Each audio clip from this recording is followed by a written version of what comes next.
Okay, so let's talk about some other stuff from scarf hold down, Kesa Gatame. So we'll start, again, doesn't matter how you got down to that position. So we've talked a lot about how to deal with this hand. There's many more things you can do, but at this point, I want to talk about the other hand and what are some of the things you can do here.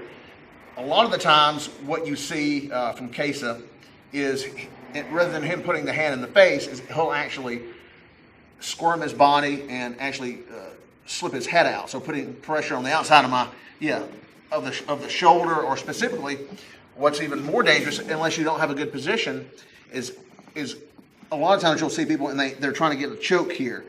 So the best position is obviously wrapping up here, but a lot of times you'll see people and they're just trying to get a choke. They don't have this nice and tight. So the danger there is him putting pressure on your elbow and slipping his head out like this, and then him working in and getting to a rear position and getting a choke, things of this nature. So again, if you do it properly, you're not going to have to worry about him getting out, but we need to plan for that, and that's part of grappling.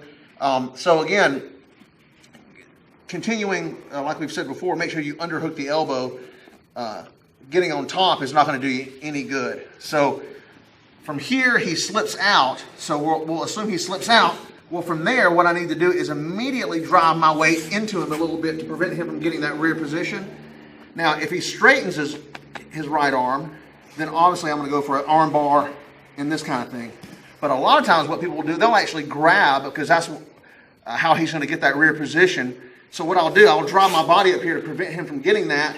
And then what I'll do is I'll just bring my left elbow up. My right hand's going to come under his elbow, and then I'm going to drive forward like this. And basically what I'm doing is I've got his arm bent, and I'm driving his body this way. But since I'm putting pressure on his shoulder with my body, it eliminates his ability to compensate for that movement.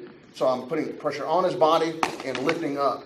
So it basically creates a bent arm bar type position. So again, we're going from Kesa Gatame, and he slips his shoulder out. I'm immediately going to rock up and stop him from getting that rear position.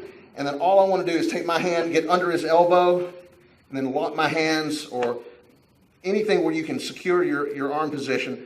The left hand wants to go on top of his wrist, my right hand under his elbow, and I'll rock my body back and start going for that arm bar. It's not a situation where you're going to hold him down forever. It's just a basic ude-garami or bent arm lock type position. You can even get it down up under your belly and get the same position. So good little tip for you when dealing with some Kesa Gatame escapes.